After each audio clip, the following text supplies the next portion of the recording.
নমস্কার বন্ধুরা, সবাইকে সকালবেলা আমার ব্লগে স্বাগতম। তো এই যে আমার সংসারে আরেকজন আগমন ঘটলো। এই যে দেখেন ছোট্ট একটা বাচ্চা, একদম একবারে ছাগল ছানার মতো। চাটিস না।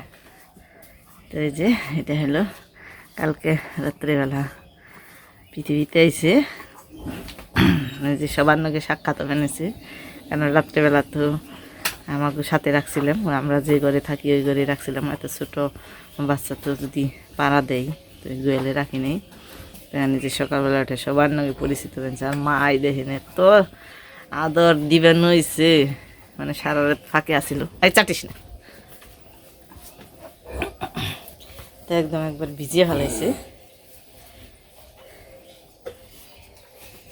তো মানুষের বাচ্চা তো একটা বছর নাকি হাঁটা শিখাইতে, খাওয়া তো 2-3 বছর লাগে, নিজে হাতে তুইলা খাইতে পারে না। আর গরুর বাচ্চা যে দেখেন কালকে বাচ্চা জন্ম নেওয়ার সাথে সাথে মাথা ঝাঁকি দিয়ে উঠে দাঁড়ানোর চেষ্টা। তো উঠে দাঁড়িয়ে যে নিজেই একা একাই মানে দুধ খায়। তো দুধ প্রথম দিকে খাওয়াইতে একটু কষ্ট হয়, নিজেরা ধরে খাওয়াইতে হয়। কিন্তু যেদিন মানে গরু বাচ্চা দেয় ওই দিন কিন্তু খুব মানে আমাদের উপর থেকে খুবই কষ্ট যায়, কারণ এদিকে যায় ওদিকে যায়, আবার একা একা দুধ খাইতে পারে না। তো খাইয়ে তুইলে ধরে খাওয়াইতে হয়। সারাটা রাত ঘুম পাড়তে পারি নাই, হাম্বা হাম্বিতে। তো কথাই কই না যে মানুষের বাচ্চা 6 মাস কাঁচা আর গরুর বাচ্চা তুইলা নাচা। তো বাচ্চা জন্ম নেওয়ার সাথে সাথেই এই যে হাঁটা শিখে গেছে। আর এই যে দেখেন একটার সাথে আরেকটাই পরিচয় বানছে। তো ঘরে দড়ি দিয়ে বাঁধতে রাখছে, এই ছুটিয়ে বেলা এলো দড়ি। আর এত বাজি যে ছোট্ট হইলো কি, কিন্তু খুব হাঁটা, খুবই চঞ্চল। তাই যে মায়ের কি আদর। এখন আর খাইয়ে দিতে হবে না, ধৈর্য খাওয়াইতে হবে না, একা একাই খাইতে পারে। এটাই প্রকৃতির নিয়ম। মানুষের বাচ্চা হলে কত কষ্ট করতে হয়। আর গরুর ভগবান জানে যে ওর বাচ্চা যদি এরকম মানুষের মতো বড় করতে হয় তাহলে তো কেরা করব। তাই কারণে যে জন্ম নেওয়ার সাথে সাথে ওরা হাঁটা চলা শিখে, খাওয়া শিখে। তবে সবচেয়ে মজার ব্যাপার হলো যখন একটা গাভী বাচ্চা দিতে, তখন মানে খুবই ভালো লাগে, একটা অন্যরকম একটা আনন্দ। এই যে এইটা দিছিল, গতবার হয়েছিল, এই যে এটা দেখেন কত বড় হয়ে গেছে। আমি তো সবই খালি কালো কালো, সব কালো বাছুর। এটা তো একবারই কালো, এটার শুধু নাভির কাছে একটু সাদা আছে আর পুরোটাই কালা আছে। তো ছোট্ট একটা বাচ্চা লিখিব, অনেক চঞ্চল। আর ছোটো গায়ের তো দেশি গরু, ছোটো গায়ের ছোটো বাছুরি। তা আজকে সারাদিনও আমার প্রচুর কাজ আছে। আজকে 4 জন কামলা নেছে। তারপরে যে এই দিছে, এটা তো সব দিকে রাখন নেবো, চোখে চোখে রাখন নেবো সবসময়। 4-5 দিন গেলে সে না একটু, আর একটু যখন শক্তপোক্ত হবো হাত পা, তখন সে না একটু শান্তি। আজকে বিকেলবেলা করে রান্নাবাড়ি শুরু করলাম।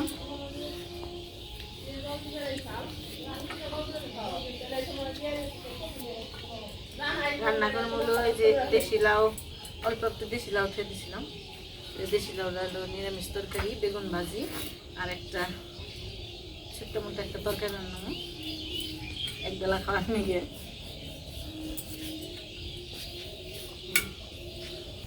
তো এই যে মোটামুটি সবজি কোটা শেষ। আর একটা সবজি রয়েছে, এই যে কচ্ছি একটা চাল কুমড়ে। তো এটা চাকতল ভাজমু, কেটে নয়।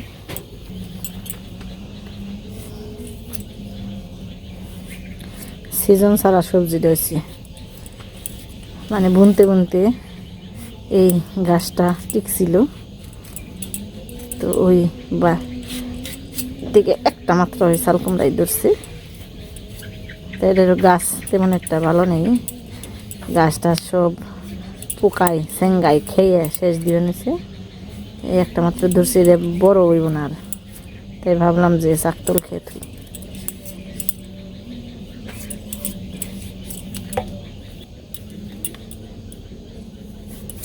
এই যে সন্ধ্যা হয়ে গেছে, এই যে এইভাবে গুল গুল করে, এটা কোনো আর খণ্ড দিম না, এইভাবেই তেলের মধ্যে ভাজমু সরিষা ফোড়ন দিয়ে। যত পাতলা করা হইব তত মজা রইব।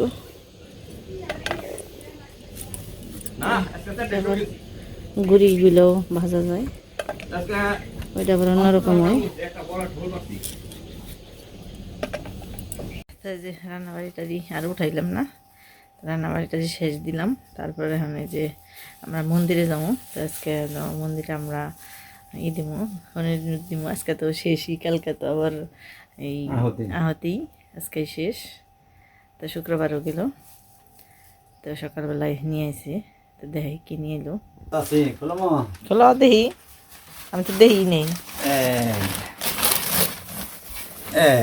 আরে বাবারে, গজাগুলো তো অনেক সুন্দর, সেই গজা খাই তো খুব মজা, সুস্বাদু একটা। খেয়ে আনছো? হ্যাঁ, খেয়ে মানে দেখি গরম গরম করছে, গজা বানাইছে, পরনগণে খাওয়াইয়া দিছে একটা, খেয়ে নেন, খেয়ে দেখে নেন।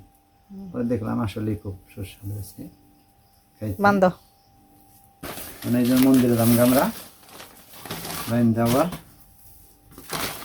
যত কৃষ্ণ ভক্ত আছে, সাধুগুরু বৈষ্ণব আছে, সবাই বিচরণ করা হবে।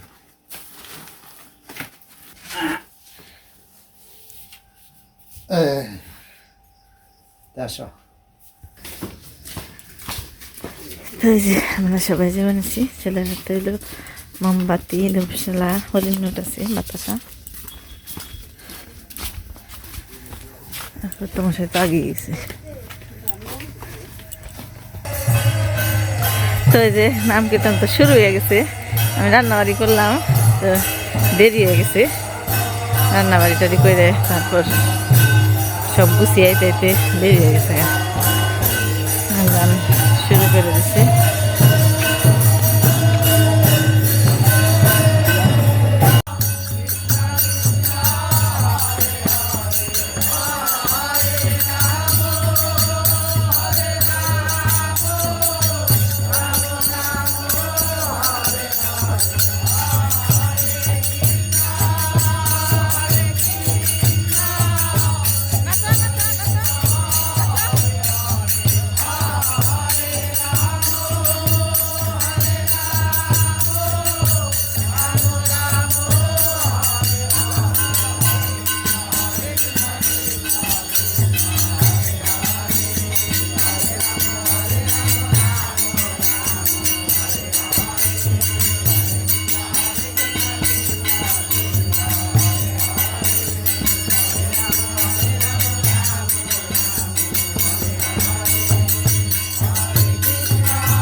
হ্যাঁ